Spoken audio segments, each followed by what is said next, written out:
Convidar você para que pudéssemos abrir nossa Bíblia no livro de Efésios, epístola, carta de Paulo aos Efésios. Nós iniciaremos uma nova série de mensagens hoje. O Senhor falou fortemente no meu coração através da leitura do livro de Efésios, e eu senti desejo no meu coração de compartilhar com vocês algumas verdades contidas nesses textos, nesses versos. E se você tem o hábito de anotar, fique à vontade, né? Vai ter muitas informações importantes, e esteja com o coração aberto para que nesse tempo você possa extrair muito da parte de Deus para a sua vida, para a sua caminhada, para a sua rotina, para os seus desafios, para a sua caminhada cristã, tá?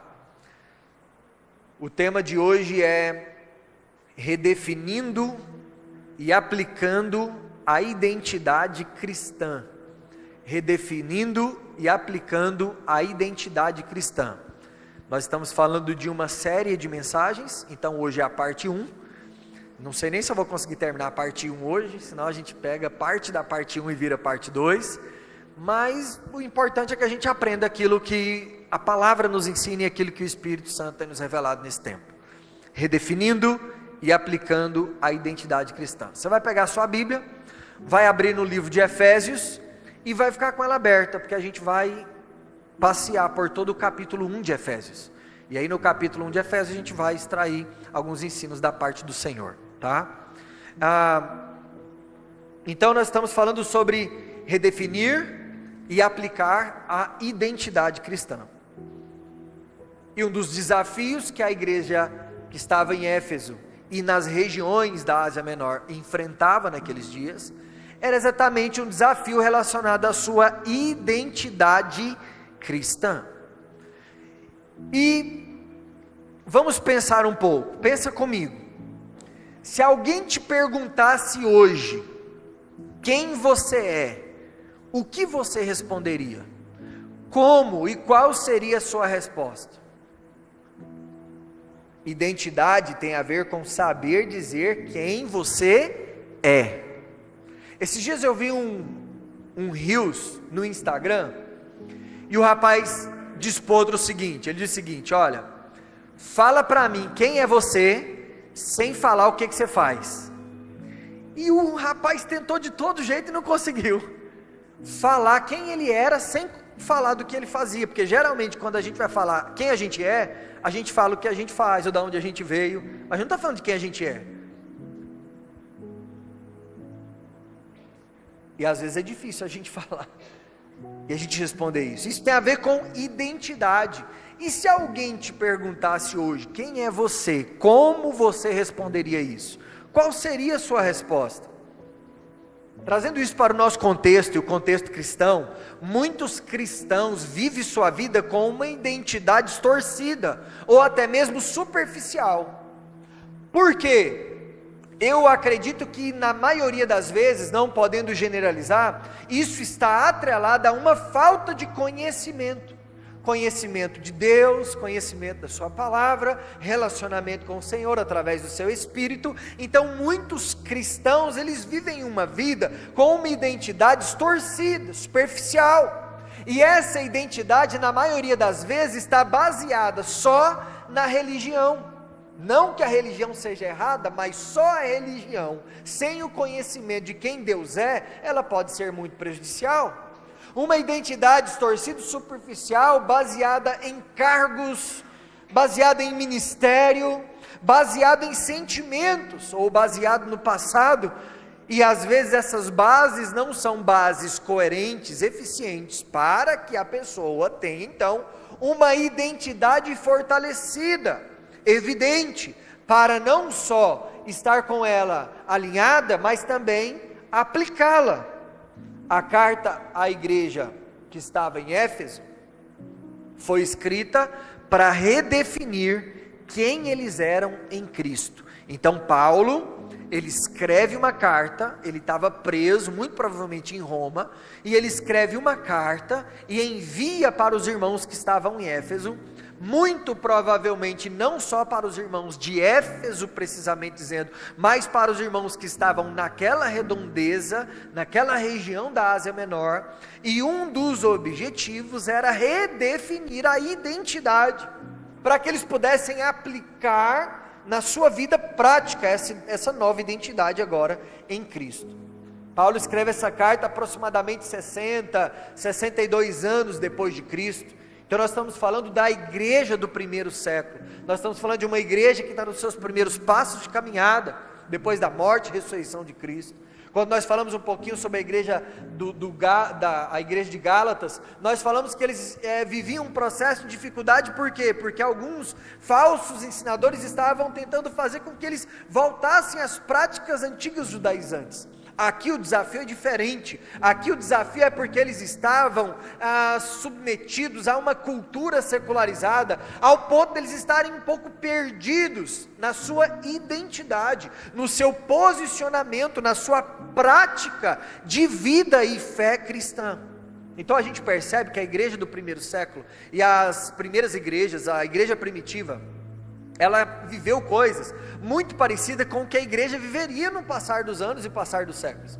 É por isso que são cartas tão preciosas e poderosas que nos ajudam hoje, quase 2000 anos depois, nós estamos aqui aprendendo e vivendo os mesmos desafios que os nossos irmãos do primeiro século viviam lá atrás. Então ele direciona essa carta para a igreja que está naquela região da Ásia Menor, a igreja que está em Éfeso, naquela região. E aquela era uma comunidade recém-convertida, e em meio a um ambiente secularizado, pagão. Para você que não sabe, em Éfeso, além de ser um centro comercial que gerava muito dinheiro, Éfeso também era onde estava o templo de Ártemis. A Ártemis era uma deusa adorada naquele tempo, muito forte, de uma forma em que aquele templo grandioso, maravilhoso, era uma das 7 maravilhas do mundo antigo. Então ela era uma cidade muito frequentada, visitada, turística, e parte das finanças da cidade, da movimentação financeira da cidade, era feita por conta dessa deusa Ártemis. Eram feitas imagens, esculturas, e então havia uma comercialização, havia turismo e uma série de coisas. Então existia uma secularização muito forte e também uma adoração a essa deusa chamada Ártemis, que era uma deusa da fertilidade, podemos assim dizer.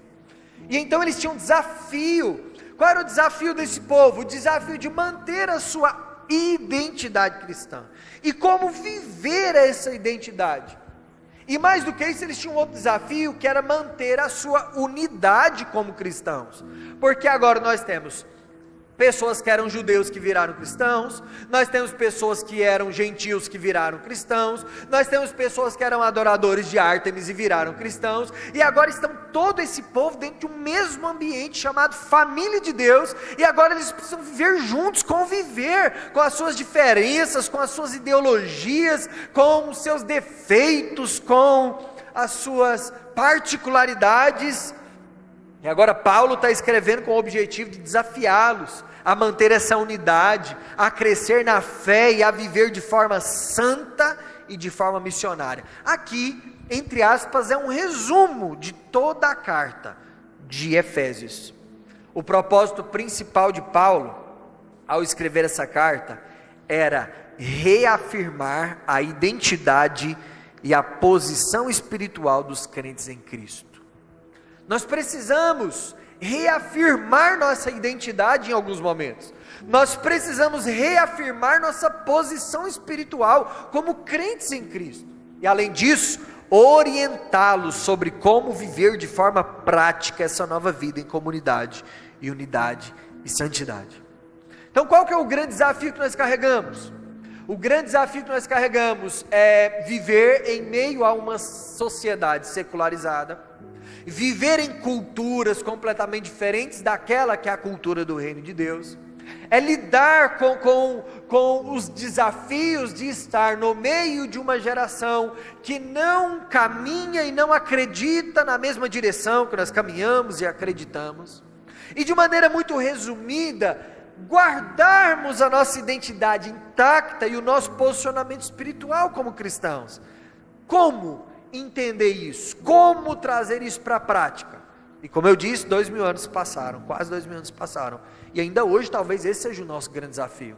Muitas pessoas frequentam igrejas há anos e têm dificuldade de entender a sua identidade, e não só de entender, mas se ele tem dificuldade de entender, ele também vai ter uma dificuldade em aplicar, e aí ele se torna um cristão medíocre, ele se torna um cristão onde a vida dele não faz sentido, porque ele está lá, porque de alguma forma ele entende que precisa estar lá, mas ele não tem a consciência real, e a gente começa a perder a essência. Então a gente faz as coisas sem saber o porquê de fato a gente faz. Então tudo bem, a gente chega no culto e tem um louvor aqui, e as pessoas estão cantando, e tirando a parte do emocional, que talvez é legal ouvir uma boa música, que traz a nós um certo afago, mas tirando a parte emocional, por que nós adoramos? Por que nós fazemos aquilo que fazemos? Por que viemos à igreja? Por que levantamos a mão? Por que cantamos? Por que precisamos amar os nossos irmãos, uma vez que tem gente que é difícil amar? Por que temos que fazer, ou por que fazemos aquilo que fazemos? Então nós vamos perdendo a essência, porque nós deturpamos a identidade. A prática da caminhada cristã só vai ser real se nós tivermos uma boa definição da nossa identidade, de quem somos e o que fazemos e o porquê fazemos. Então é exatamente isso que Paulo está alinhando com a igreja que estava em Éfeso, e é exatamente isso que nós vamos alinhar nesses dias. Então nós podemos dividir esse propósito de Paulo em duas grandes ênfases. Então a carta de Paulo aos Efésios, ela é dividida em duas partes. A primeira é a parte doutrinária, que ela vai do capítulo 1 ao capítulo 3, que é os capítulos que a gente vai falar nos próximos dias, nos próximos domingos, que ele está falando a respeito de quem nós somos em Cristo. Então ele está resgatando a nossa identidade, tudo aquilo que a gente vem falando desde o começo desse ano, a respeito do reino de Deus, a respeito do evangelho completo, a respeito de tudo aquilo que traz a base sólida para o nosso cristianismo, tem a ver com isso aqui, quem nós somos em Cristo, quem nós somos em Cristo. E aí Paulo, ele quer que os cristãos entendam a grandiosidade da obra de Deus em Cristo, e o papel da igreja nesse plano eterno, ou seja, Paulo quer que os crentes conheçam sua nova identidade e o plano eterno que Deus incluiu em Cristo.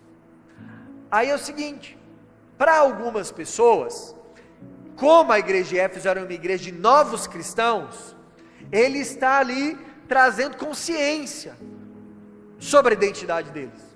Para pessoas que já fazem parte de um cenário cristão, já está há um tempo, talvez nós precisamos redefinir, reavaliar e trazer uma consciência exata da nossa identidade. E aí ele traz uma primeira ênfase, que é a ênfase doutrinária de quem nós somos em Cristo. E aí a partir do capítulo 4 vem uma segunda ênfase desse propósito, que é a ênfase prática, aplicabilidade. É muito didático a forma com que a Bíblia é escrita, é muito didática a forma com que Paulo lida com a igreja do primeiro século, é muito aplicável. É por isso que nós precisamos sair daqui sabendo o que vamos fazer, porque a Bíblia ela é muito clara, e então ele vem com a parte prática, como devemos viver em Cristo. Tá, a gente tem falado sobre isso aqui constantemente. Se fomos salvos, se fomos regenerados, se fomos alcançados pelo Senhor, se fomos transformados, como isso se reflete na minha vida prática? Como isso se revela no meu dia a dia, na minha caminhada com o Senhor? Então aqui Paulo ensina eles a viver de forma digna da vocação cristã, com maturidade, integridade e resistência espiritual. Ainda hoje, corremos o risco de uma caminhada cristã frustrada. Sabia que existem cristãos frustrados? Isso não deveria acontecer.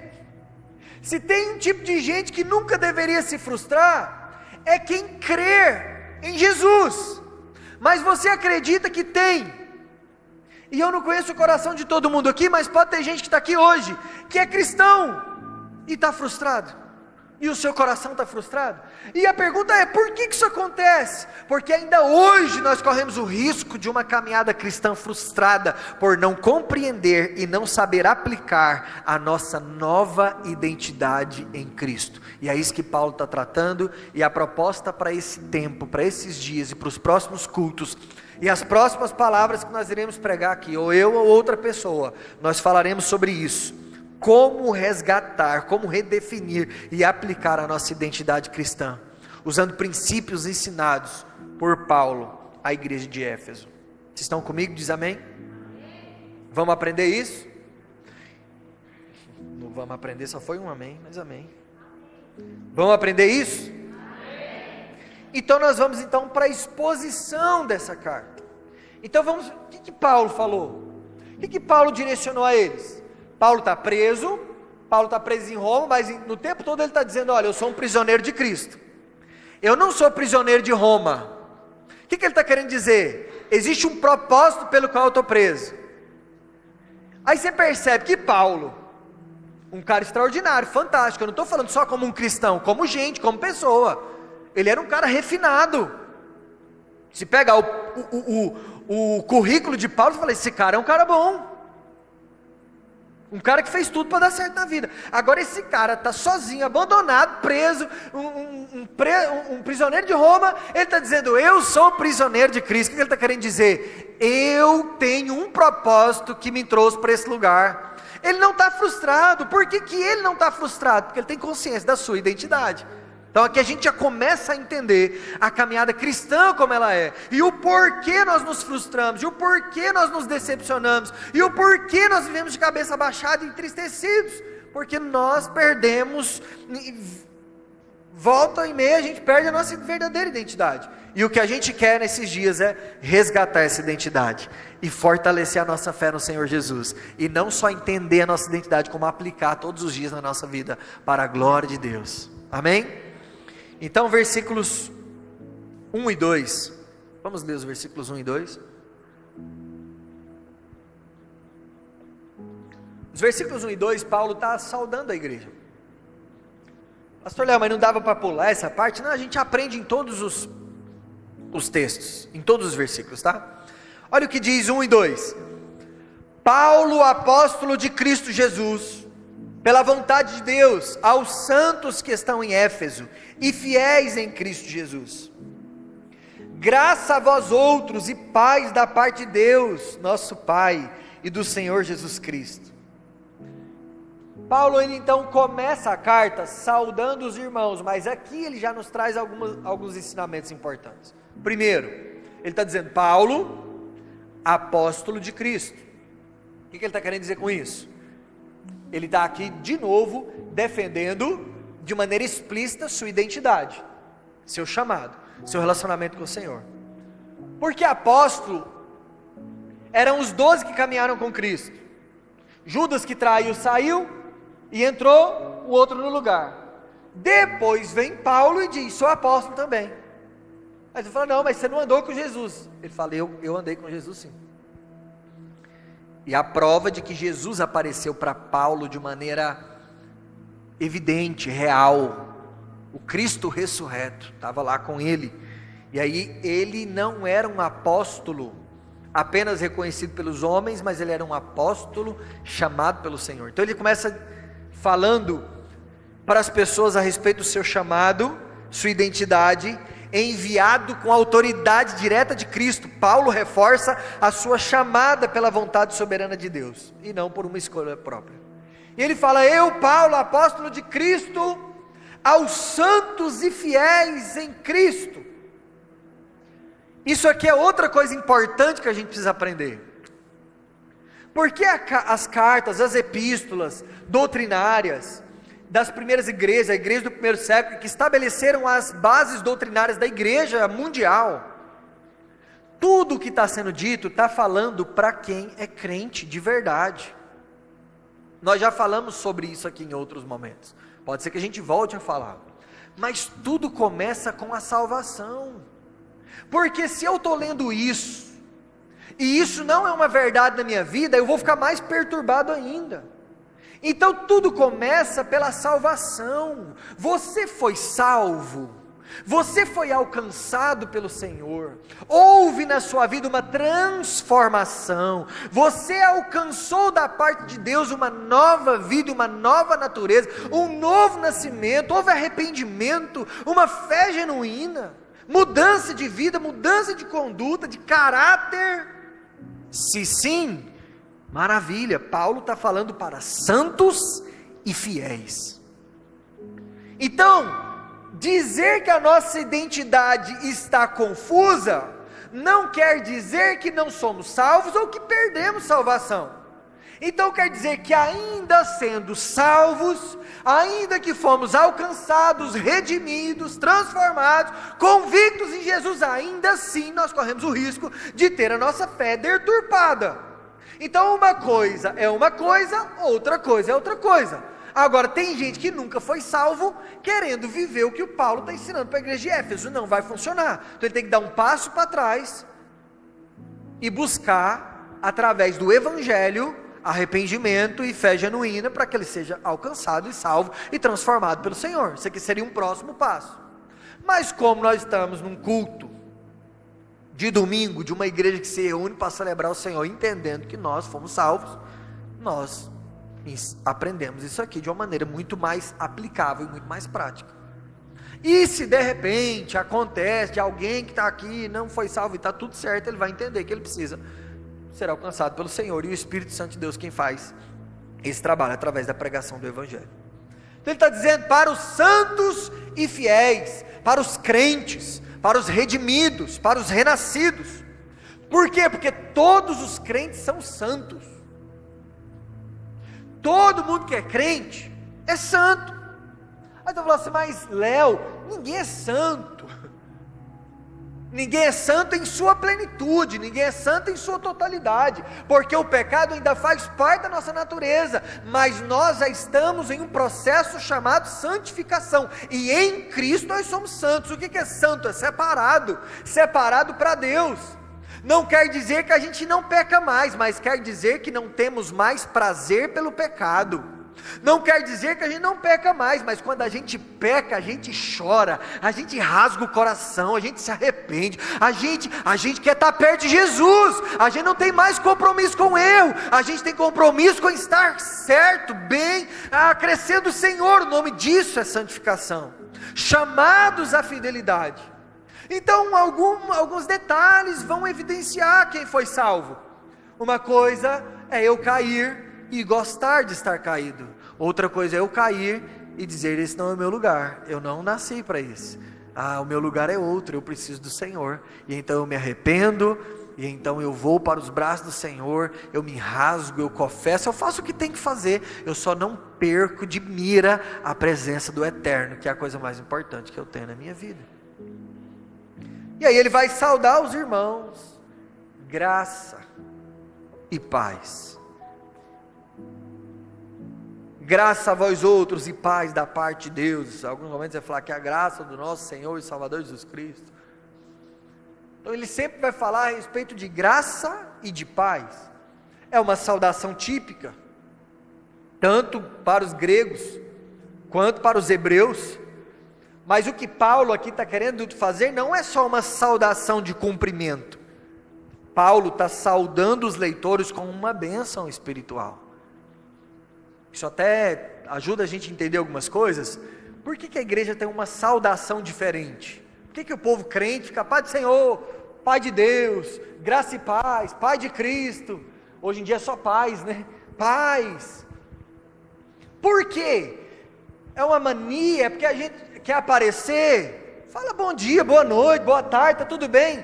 Está tudo bem. Tem problema em falar boa noite? Não tem. Se eu falar boa noite está em pecado? Não está em pecado. Mas Paulo, ele tinha uma forma profética de saudar, que era trazer aos leitores uma bênção espiritual. Paulo acreditava que nenhuma palavra que sai da boca de alguém que tem uma identidade cristã é uma palavra vazia.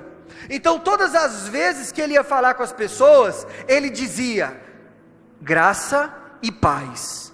Todas as vezes que ele falava com alguém, ele saudava, desejando que essas pessoas fossem alcançadas pela graça do Senhor e pela paz que só Jesus Cristo pode nos dar.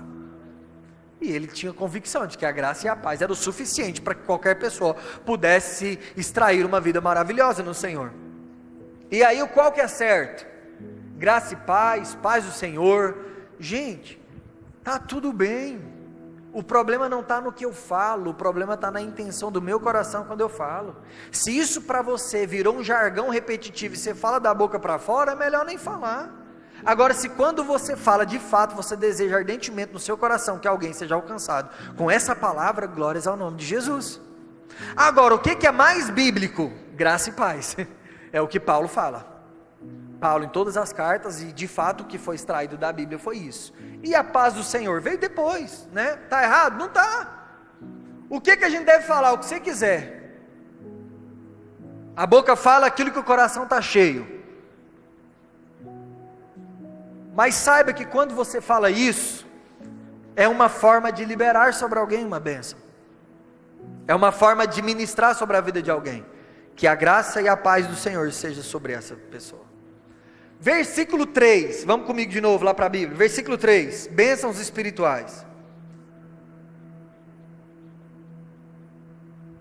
Então Paulo está resgatando, redefinindo a identidade daquele povo. Ele começa saudando o povo, ele fala da sua identidade, ele fala para quem é santo e fiel, e ele profetiza, ele declara, ele ministra sobre a vida dessas pessoas graça e paz. E então no versículo 3 ele vem anunciando bênçãos espirituais. Nós estamos falando de identidade, e atrelado à identidade ele está falando de bênçãos espirituais. Olha o que ele diz, versículo 3, quem está comigo aí? Bendito o Deus e Pai do nosso Senhor Jesus Cristo, que nos tem abençoado com toda sorte de bênçãos espirituais nas regiões celestiais em Cristo. Então Paulo, ele já começa dando um toque, o seguinte, olha gente, nós somos um povo abençoado. Eu não vi nenhum amém, amém gente? Nós somos um povo abençoado. Paulo, ele começa dizendo, gente, para tudo, não se percam. Nós somos um povo diferente, separado, e nós somos abençoados. Ele está dizendo, bendito seja Deus, o Pai do nosso Senhor Jesus Cristo. O que é bendito? Ele começa louvando a Deus. Todas as bênçãos espirituais, gente, não são bênçãos materiais, são bênçãos espirituais. As bênçãos materiais estão inclusas nas bênçãos espirituais? Pode ser que sim, pode ser que não. Não estamos fazendo apologia e nem discriminando. Mas o que Paulo está dizendo é de bênçãos espirituais. Você não vai ver em nenhum momento no Novo Testamento, na dispensação atual em que vivemos, na dispensação da graça, nenhum texto, palavra, dizendo a respeito de riquezas ou bênçãos materiais de maneira explícita. Você vai ver isso no Antigo Testamento, uma outra aliança, de uma outra era, de uma outra forma de aplicabilidade. Vocês ouviram um pastor falando, né? Você vai ser muito rico, porque os homens de Deus foram ricos. E aí ele começou a citar vários homens de Deus, todos do Antigo Testamento. E eu fiquei esperando ele citar algum do Novo Testamento. Porque não tem, a Bíblia não faz ênfase nenhum. Pastor Léo, mas é pecado ser rico? Lógico que não, cabeção. Se você pode, se tem o dom, se Deus está te abençoando, você tem corrido atrás, seja muito rico. E a igreja até precisa de gente rico e generoso para a gente avançar mais e mais. Eu estou te dizendo que isso não é a ênfase principal do Evangelho de Cristo. Nunca foi, nunca vai ser. É uma consequência maravilhosa que algumas pessoas vão desfrutar disso. Agora, vai ter gente que não vai ser rico, mas tem uma garantia: o que você precisa nunca vai te faltar. O que você precisa para cumprir o seu propósito e os planos de Deus para a sua vida nunca vai te faltar. É o que a Bíblia nos ensina. Toda sorte de bênçãos espirituais.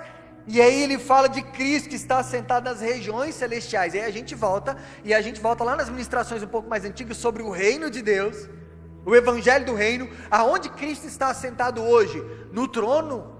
Ele governa todas as coisas.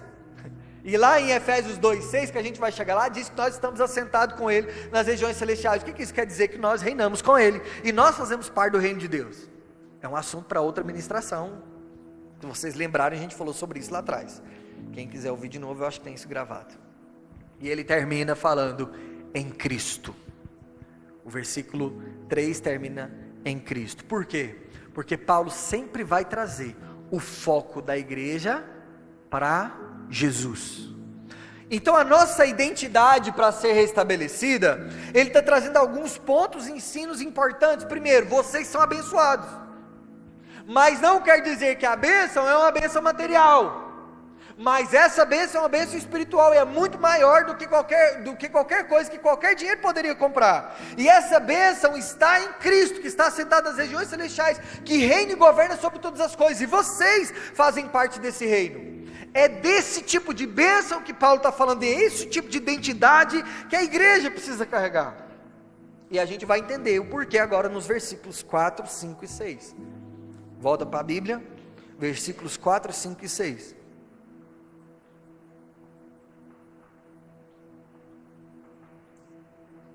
Versículo 4: assim como nos escolheu. Aí ele está dizendo, vocês são abençoados. Aí por quê? Porque vocês foram escolhidos. Olha o versículo 4: assim como nos escolheu nele antes da fundação do mundo, para sermos santos, mais uma vez, e irrepreensíveis perante ele. Em amor nos predestinou para ele, para a adoção de filhos, por meio de Jesus Cristo, segundo o beneplácito de sua vontade. Versículo 6: para o louvor da glória e da sua graça, que ele nos concedeu gratuitamente no amado. E aqui as coisas começam a fazer um pouco mais de sentido. Paulo está dizendo, olha, vocês são abençoados, as bênçãos de vocês são espirituais. Por quê? Porque o Senhor Deus vos escolheu. Por isso que essa é uma carta, uma mensagem e uma palavra para aqueles que foram alcançados pelo Evangelho, redimidos, transformados. Vocês foram escolhidos, Deus nos escolheu em Cristo. Esse é o propósito eterno de Deus, reunir para si um povo, uma família. Você não é fruto do acaso, você não é fruto do destino, você é uma escolha de Deus. Deus escolheu você, Deus escolheu te salvar, Deus escolheu te alcançar. Paulo está dizendo para eles, a sua identidade precisa estar pautada na escolha de Deus sobre você. O problema de não ter identidade é que a gente se perde. E aí quando a gente se lembra que, cara, Deus poderia muito bem nem ter olhado para mim, porque eu nunca mereci, e Ele me escolheu, tudo começa a ter um sentido muito maior. A gente não fica preso em coisas pequenas, nós começamos a nos apegar em coisas que são maiores, que são eternas. Nós fomos escolhidos pelo Senhor. E aí ele vai falar sobre o propósito, para que vocês sejam santos e irrepreensíveis. Então qual é o propósito pelo qual nós somos escolhidos? Deus tem um plano eterno de reunir um povo para si. Só que esse povo é um povo que não responde a uma cultura mundana e secularizada, é um povo que responde a uma cultura de um reino, e esse reino é um reino eterno, e na cultura desse reino há uma separação, que é o que chamamos de santidade, que é um novo modelo de vida em Cristo, através do Espírito Santo. Santidade não é algo que eu alcance e consigo sozinho, mas santidade também não é algo que só Deus através do Espírito Santo faz. Deus através do Espírito Santo me salva e me liberta e me dá uma condição de livre, e a partir de então Ele me dá condições de ter e de tomar boas decisões, e com boas decisões eu me tornar uma pessoa separada, uma pessoa santificada pelo Senhor. E qual é a base dessa escolha? O amor e a graça. Em amor nos predestinou para Ele. A base dessa escolha não foi merecimento, a base dessa escolha não foi mérito. Lembra que a gente está falando de identidade, Nós estamos realinhando a identidade. Porque se a base desse amor for merecimento, quando a gente peca, ou quando a gente erra, a gente deixa de merecer. E quando a gente é bonzinho, a gente merece. Então como que fica a nossa identidade? Ela fica assim, porque a gente erra o tempo todo, sim ou não? Ou tem alguém aqui que não está errando? Tem que ensinar o segredo para a gente. Porque nem Paulo não saiu dessa, ileso. E mais uma vez, nós estamos fazendo apologia ao pecado, ao erro, de forma alguma. Pecado não faz parte mais da nossa vida, a gente não tem compromisso com o pecado. Mas infelizmente a gente ainda faz parte dessa natureza pecaminosa. Então a gente está numa luta, numa guerra, e às vezes a gente erra o alvo. E aí quando a gente erra o alvo, a gente acha que a gente é menos amado. Quando a gente acerta o alvo, a gente acha que é mais amado. Isso deturpa a nossa identidade. Paulo está falando sobre isso com a igreja de Éfeso. Ele está dizendo o seguinte: olha, vocês foram escolhidos. Amém? Amém? Vocês foram escolhidos, e essa escolha não foi na base do mérito. Nesse caso não há meritocracia, e que bom que não há, porque senão todos nós estávamos perdidos. Qual é a base? O amor e a graça. Ele nos escolheu não por aquilo que fazemos, Ele nos escolheu por quem somos. Ele olhou para nós e nos amou, quando éramos nós ainda pecadores. A base da escolha é a base no amor. Paulo está alinhando identidade. Ele fala, por amor vocês foram adotados. No texto ele está falando sobre a adoção. Nossa identidade precisa estar ligada à nossa paternidade. Porque agora, através de Cristo, nós fomos adotados como filhos de Deus. Aquilo que era só de Jesus, agora também é nosso. João 3,16, porque Deus amou o mundo de tal maneira que deu o seu Filho unigênito. O que é unigênito? Único filho, só Ele é filho. Romanos 8,29. Romanos 8,29 já fala de um filho que não é unigênito, mas fala de um filho que é primogênito. Por quê? Porque ele é o primeiro de muitos que viriam depois dele. João 3,16, ele não tinha morrido por nós ainda, então é o filho unigênito, o único filho. Deus entregou o único filho para que morresse. Depois que ele morre, ele se torna o filho primogênito, o primeiro entre muitos e muitos e muitos e muitos e muitos irmãos. Louvado seja o nome de Jesus. Então o processo da adoção é quando Jesus pega tudo que é dele e por meio da morte e sacrifício dele, ele entrega para nós. O céu não era para nós, o reino não era para nós, e ele faz ser nosso. A salvação não era para nós, e ele faz ser nosso. Nós não éramos filhos, e ele nos torna filhos. Só que o que isso tem a ver com a identidade? Porque uma criatura carnal, a sua identidade é completamente interferida pela sua paternidade. Querendo você ou não, você tem traços evidentes do seu pai e da sua mãe, do seu avô e da sua avó, dos seus descendentes, traços genéticos. Cara, é incrível que tem coisa que você fala assim, cara, eu não gosto disso no meu pai. Mas quando você menos espera, você está fazendo igual. Você vai ficando mais velho, você vai ficando parecido, você fala, gente, que negócio é esse? Eu não gosto disso que minha mãe faz, aí você vai e fica igual. Nós temos uma tendência humana e carnal, de termos uma identidade que se assemelha à nossa paternidade. Mas agora, de maneira espiritual, nós fomos feitos filhos de Deus. Diga-se comigo, eu sou filho de Deus. E agora, como filho de Deus, Paulo está dizendo, a sua identidade é outra. As pessoas falam muito de maldição hereditária. Eu particularmente não acredito nisso. Acredito sim numa questão genética, mas não espiritual. Mas vamos pensar, como a gente já conhece um pouco sobre maldição hereditária, vamos pensar um pouquinho sobre isso. Se eu tenho qualquer coisa genética a partir da minha paternidade carnal, eu preciso entender que se eu nasci de novo, agora eu sou filho de quem? De quem? Filho de Deus. E se eu sou filho de Deus, é porque eu sou uma nova criatura. Se eu sou uma nova criatura, é porque eu sou uma nova vida, uma nova pessoa. E agora o meu pai é Deus. Então de onde que vem a minha identidade? É por isso que nós recebemos um novo coração, é por isso que nós recebemos uma nova mente, é por isso que nós recebemos uma nova boca, novos pés, nova mão. É por isso que tudo se faz novo, porque agora nós estamos herdando isso do nosso Senhor. Em algum momento vocês podem ter esse desafio. Qual o desafio? Vocês estão comigo? Amém? Em algum momento vocês podem ter esse desafio de falar assim: cara, parece que a natureza carnal está gritando. Você já passou por isso?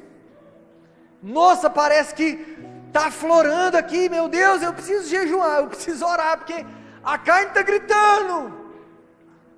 É por isso que a carne e o espírito militam entre si, é uma guerra, um conflito. E aí, Jesus vai dizer: quem é nascido da carne, se inclina para as coisas da carne. Mais uma evidência para saber se eu nasci de novo ou não. Cara, se eu só me inclino para as coisas da carne, se eu só gosto daquilo que Deus não gosta, se eu só gosto daquilo que não presta, cara, é porque eu não nasci de novo. Agora, se eu gosto mais das coisas de Deus, me inclino mais para as coisas de Deus, por mais que a carne está puxando, mas eu amo as coisas de Deus, é sinal que eu nasci de novo, por mais que a identidade pode estar deturbada. E eu amo as coisas de Deus. Então, a identidade está atrelada à paternidade. Então agora Paulo está dizendo para eles: vocês são filhos de Deus, vocês foram adotados pelo Senhor, e agora existe um DNA dos céus passando pelas veias de vocês, vocês são novas criaturas. Quem está comigo aqui diz amém. E aí nós precisamos entender isso. E aí ele vai terminar falando sobre o louvor da glória da sua graça, louvor e adoração. Gente, e tudo termina em louvor e em adoração. Quando a gente fala a respeito de identidade, tudo termina em louvor e adoração. Ele vai falar louvor da glória da sua graça. Por quê?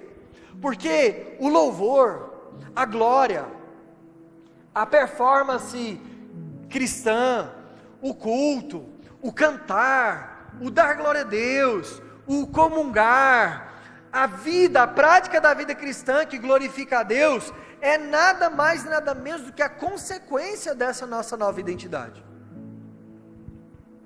Não gosto muito desses jargões, né, que alguns pregadores têm, de quem não dá glória a Deus está com defeito de fábrica. Eu acho meio forçado. Eu acho que não faz sentido eu ter que persuadi-los a fazer isso.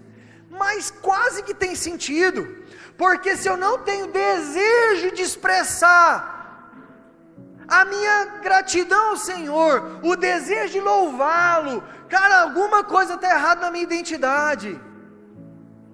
Alguma coisa eu não entendi bem. É por isso que não dá para ser igreja.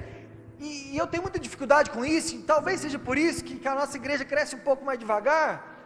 Mas cara, tem que ficar insistindo para o cara vir para a igreja. Não faz sentido para mim. Tem que ficar insistindo para você cantar.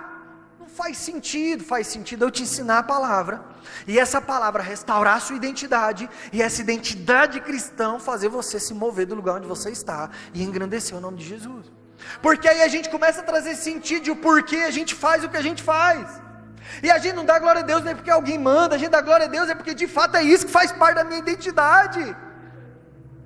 E eu dou glória a Deus não é só no culto, eu dou glória a Deus onde eu estiver. E o dia que a minha boca não estiver dando glória a Deus, a minha vida está, as minhas ações estão. E eu não estou dizendo só que tem que dar glória a Deus aqui não, porque tem gente que dá glória a Deus aqui, mas a sua vida não glorifica a Deus. Isaías vai falar: vocês adoram apenas com seus lábios, mas os seus corações estão distantes de mim. Mas alguém que teve a sua identidade restaurada no Senhor, tudo quanto ele faz é com o objetivo de engrandecer, glorificar e exaltar o nome de Jesus. E aí, cara, tem que fazer sentido, Para o mundo não, para o cara que não nasceu de novo é loucura. Eu falei, esse povo é doido, é fanático, e está tudo certo, para ele é mesmo. E se eu não fosse alcançado pelo Senhor, eu também acharia vocês um bando de fanático. Mas para quem conhece o Evangelho, que é loucura para os homens, nós sabemos que é poder de Deus para salvar, transformar, redimir a igreja. Então não dá para ficar o tempo todo aqui cobrando performance. Não dá para ficar o tempo todo aqui falando, gente, tem que evangelizar, gente tem que... É óbvio, não estou fugindo da responsabilidade de ensinar a palavra e o evangelho, mas se a identidade estiver deturpada, eu vou morrer de falar, eu vou perder minha voz, e não vai acontecer nada dentro do seu coração, porque o seu problema não está naquilo que você está escutando, o seu problema está na sua identidade que está deturpada. Você está perdido, você está frustrado, você está desanimado. E por quê? Que a gente não entendeu nossa identidade. Eu acho isso maravilhoso. Por que isso é maravilhoso? Paulo está dizendo que a gente tem que glorificar. Paulo está dizendo que existe uma performance, existe uma atividade performática daqueles que são filhos, que são cristãos, que estão nessa caminhada. E a aplicabilidade disso envolve louvor e glória ao nome de Jesus. E isso é uma consequência do entendimento da nova identidade. Vamos tentar exemplificar isso? Vamos pensar num homem chamado Barrabás. Quem lembra desse cara chamado Barrabás? Não é possível, gente, o Barrabás, ele era o cara que estava na cruz lá. Eram 3 bandidos na cruz, 3 bandidos perigosos, porque ninguém ia para a cruz se fosse ladrãozinho de galinha não. Os caras eram bandidos de primeira, eles tinham as maiores organizações criminosas da época, eles eram gente boa, do lado ruim. Estavam os 3 ali, e Barrabás era um dos que ia se lascar naquela cruz. E chega uma notícia para o Barrabás e diz, ei, deixa eu te contar um negócio, você não vai mais morrer, você não vai mais para a cruz, você não vai mais ser preso, porque tem um outro homem que está aí no seu lugar. Cara, eu fico tentando imaginar esse cara que fez um monte de cagada na vida dele, um monte de erro, prejudicou a vida de um monte de pessoas, ele tem consciência de que ele merece morrer, ele não quer, mas ele sabe que merece, e de repente a notícia chegou, ele não fez nada, foi de graça, foi gratuitamente. Aqui é o maior exemplo do que a gente está tentando explicar aqui, de como fomos escolhidos. Ou você acha que a gente foi escolhido porque a gente é bonzinho? E se eu contar para você que você já prejudicou a vida de alguém, mesmo não sabendo? E se eu falar para você que você já desconstruiu a fé de alguém com alguma palavra que você não teve sabedoria? E se eu falar para você que a sua postura já pode ter prejudicado a vida de outra pessoa? E se eu te falar que várias coisas que você faz desagrada o coração de Deus? E que pode ser que hoje você teve alguma atitude que entristeceu o Espírito Santo? E se eu te falar que nós somos meros pecadores e que não há nada de bom em nós, mas Ele nos escolheu gratuitamente? É o que Barrabás está recebendo a notícia. Como assim? Não, tem um cara chamado Jesus de Nazaré, ele vai morrer no seu lugar. Imagina como que esse Barrabás não se comporta, gente. Tenta imaginar na situação dele. Ele tem convicção de que vai morrer, ele tem convicção de que nunca mais vai ver as pessoas que ele ama, ele tem convicção de que a vida para ele ali acabou, mas Jesus entra na história. Agora imagina como que, você acha que ele ficou triste? Vamos ser sinceros, você acha que o Barrabás ficou triste? Não, pode deixar, deixa que eu morro. Ou você acha que Barrabás ficou extremamente feliz e animado? Agora eu fico tentando imaginar a vida do Barrabás depois de Cristo. Eu não estou dizendo que Barrabás aceitou o Senhor, não estou aqui trazendo informações que a Bíblia não trouxe, eu estou só tentando trazer um exemplo para te exemplificar o que Paulo está tentando dizer para essa galera. Fala, gente, cadê a identidade de vocês? Agora Barrabás, imagina, Barrabás está lá, vivendo a vida dele, sabendo que era para ele ter morrido, então agora ele está no lucro, porque cada dia da vida de Barrabás é um presente, porque era para eu estar morto. Assim deveria ser a vida de todo mundo que teve um encontro com Jesus.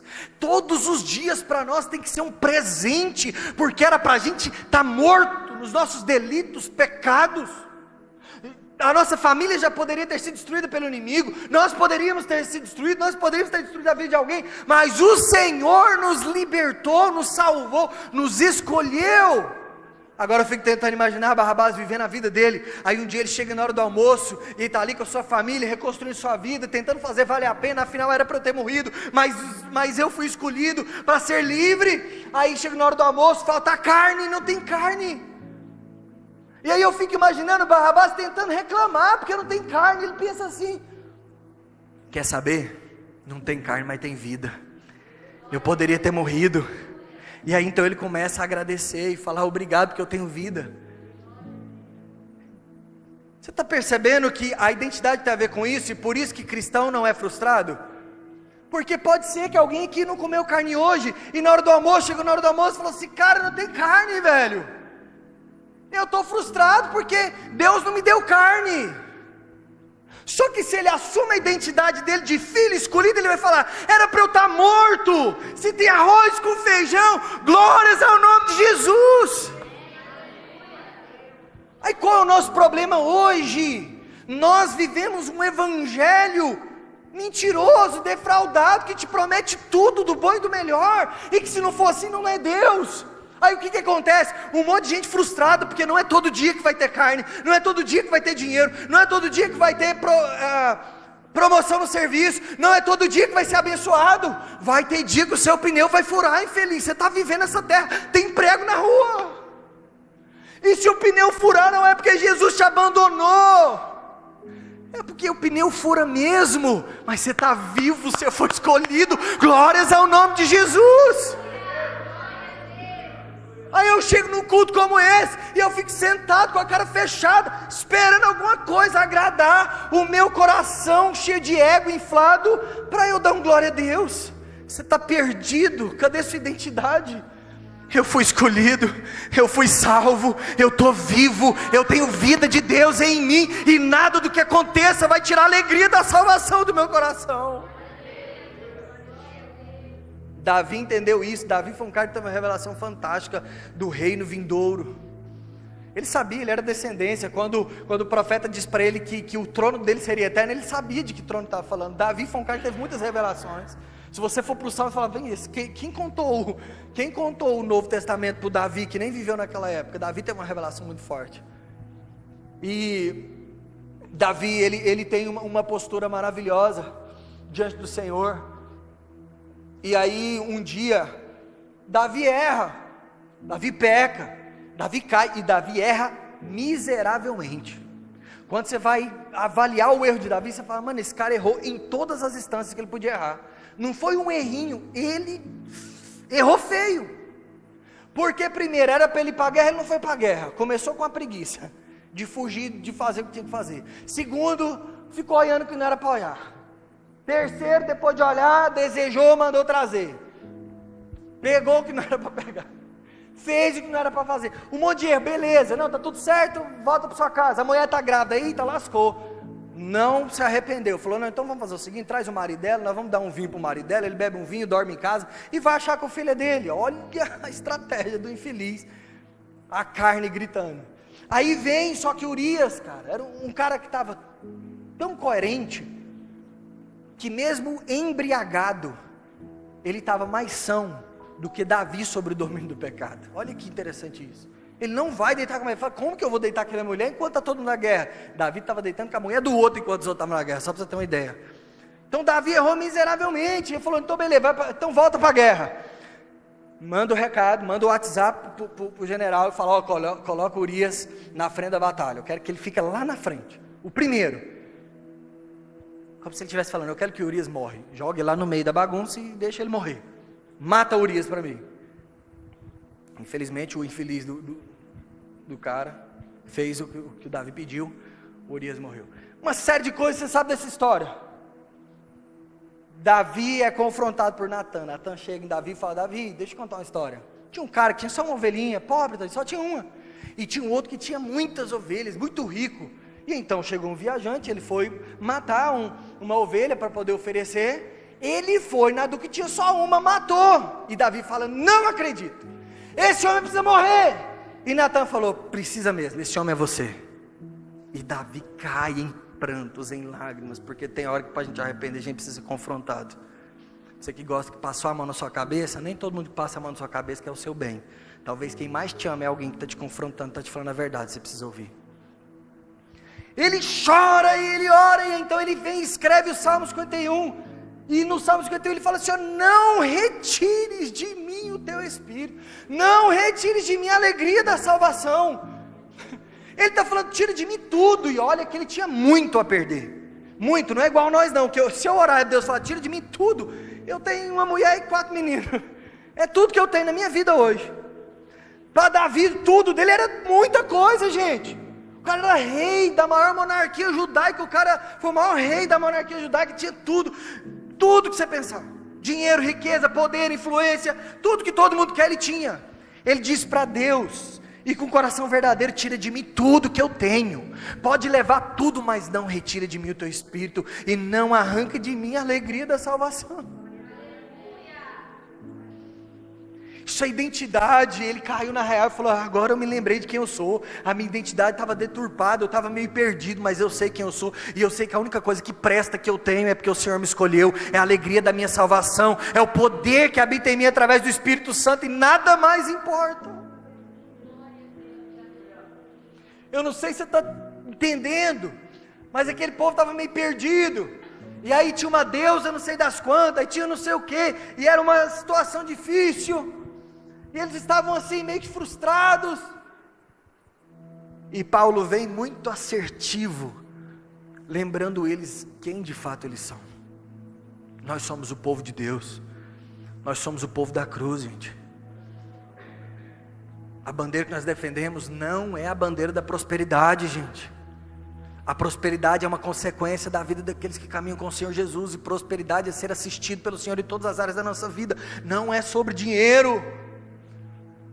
O problema desse evangelho do mercantilismo cristão é que estão prometendo tudo em nome de Deus, uma vez que Deus não prometeu nada. Não isso que eles estão prometendo. Aí o dia que falta, a gente faz uma ligação disso com Deus e entra em treta com Deus.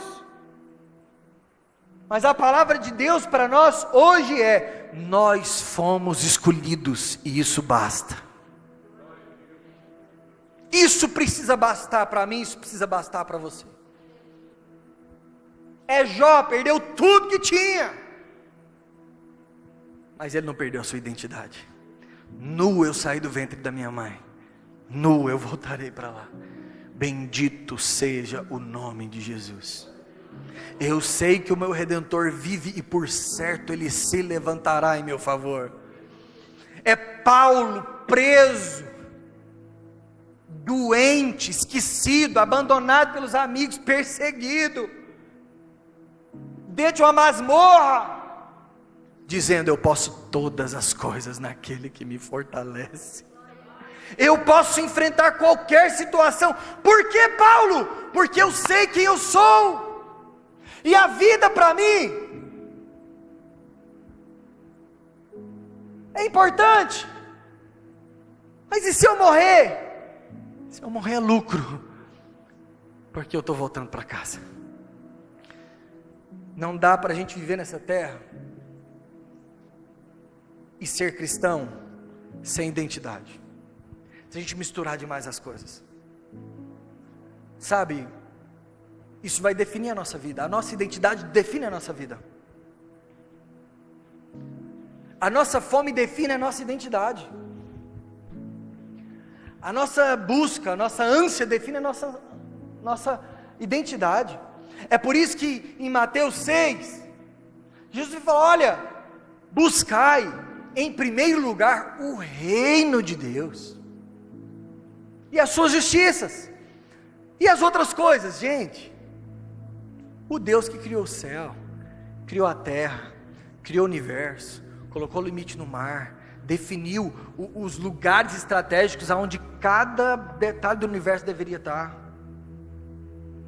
Existem 122 questões que, se tivesse 1 milímetro fora do lugar, o universo não existiria. Não tem como ser obra do acaso. Deus que fez todas essas coisas. Aí Jesus vai falar assim: você acha que Ele não vai cuidar de você?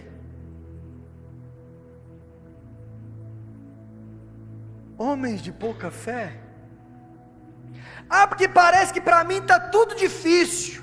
Há um propósito nisso, meu amigo e minha amiga. Ou você acha que Deus está lá no céu com a barbona branca grande dele, igual alguns desenharam, dizendo o seguinte: deixa eu dar uma apertadinha agora no fulano. Então está sem graça aqui no céu, deixa eu ver como é que ele vai, deixa eu dar uma apertadinha nele. Não, há um propósito. Nós fomos escolhidos e a nossa salvação, ela é também um processo. E nesse processo nós estamos sendo santificados, transformados, abençoados, perdoados, e ao mesmo tempo nós estamos abençoando, santificando, transformando, evangelizando, glorificando. É um processo. Então Deus vai agir em mim, Deus vai agir por mim, mas Deus também vai agir através de mim. Mas pastor Léo, parece que eu estou numa luta que não acaba mais.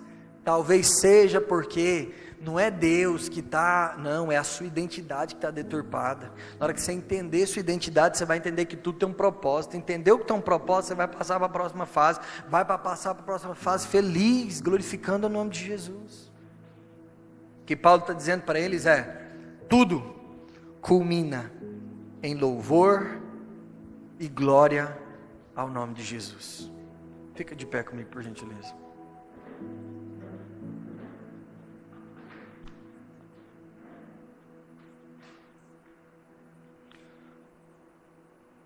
Nós paramos no versículo 6. Pode ser que no próximo domingo a gente volte no 7.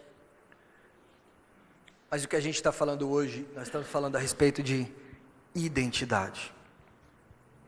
Eu queria que você saísse daqui hoje com a sua identidade redefinida, e eu queria que você saísse daqui desejoso em aplicar a sua identidade, aplicar a sua identidade de Cristo. Deixa eu te fazer uma pergunta: você está precisando redefinir quem você é? Tá, fomos salvos, fomos alcançados pelo Senhor, fomos redimidos pelo Senhor, mas como está a sua identidade? E aí Paulo, ele escreveu essa carta para resgatar a nossa identidade. Eu quero acreditar que nesses dias Deus está resgatando a nossa identidade. Não faz sentido a gente ser igreja por efeito manada.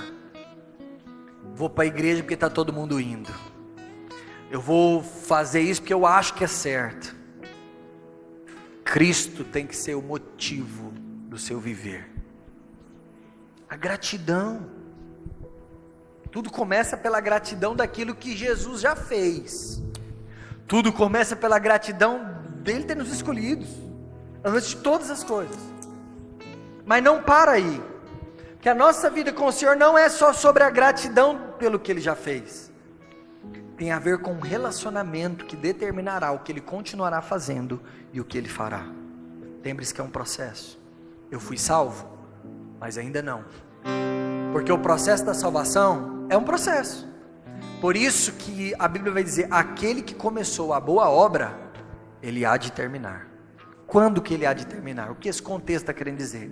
Tudo vai terminar ao estabelecer do trono de Deus, o reino de Deus sendo estabelecido de forma plena, a vinda de Cristo, a volta de Jesus. Até lá, nós estamos num processo. Como é a nossa identidade? A nossa identidade é de gratidão por aquilo que Ele já fez. Ele nos escolheu. Como Barrabás, era para eu estar morto, mas eu estou vivo. Mas eu estou com um probleminha aqui, o pneu furou. Cara, era para eu estar morto, eu estou vivo, eu vou correndo de pé, se for preciso. Mas é porque o fulano do meu trabalho falou mal de mim. Gente, se ele falou mal de mim é porque eu estou vivo, era para eu estar morto. E se ele está falando mal de mim, está tudo certo, porque eu sou muito pior do que ele pode imaginar. Tomara que ele nem descubra tudo. Mas eu sei que eu fui escolhido. Então nós temos e carregamos uma gratidão. É essa gratidão que traz sentido para a nossa vida. Porque se a nossa vida só for ter sentido quando as coisas vão bem, desculpa, você vai surtar. Você vai ter que tomar antidepressivo, você vai ter que viver em psicólogo, você vai ser doente. Mas se a sua fé está firmada que Jesus te escolheu e que os problemas enfrentados fazem parte da vida e que Ele usa isso para me amadurecer, Não estou dizendo que você não vai precisar em vez em quando do psicólogo, mas é tudo diferente. A minha vida é pautada na minha identidade. Eu sou filho, eu fui feito filho, e Ele é um bom pai, Ele cuida bem de mim, e nada saiu do controle dEle. Então a partir de então agora eu vou para uma próxima fase. Eu passo da fase da gratidão e entro na fase do relacionamento, porque Ele fez grandes coisas, mas Ele continua fazendo ainda hoje. Ah, mas Ele morreu por mim, beleza, mas agora Ele quer viver contigo.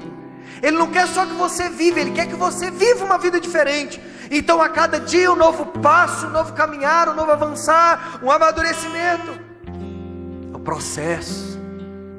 E aí quando nós entendemos nossa identidade, nós entendemos que não podemos deixar de nos relacionar com o Senhor. E aí é onde eu volto a dizer, a nossa fome define a nossa identidade. O que você tem buscado? Qual a primeira coisa que você faz no dia quando você acorda? Qual é o seu maior objetivo? Quais são os seus maiores sonhos? Não tem problema em querer trabalhar, ganhar dinheiro, estudar, fazer não sei o que e tal, e curtir, ter hobby, faça o que você quiser, mas buscar em primeiro lugar o reino de Deus. Que Jesus seja o seu primeiro pensamento ao acordar e o último ao dormir. Que Jesus esteja contigo em todo o tempo, e tudo que você fizer, faça com a certeza: Jesus está comigo. Eu não só fui salvo da morte, como também eu ganhei um amigo fiel.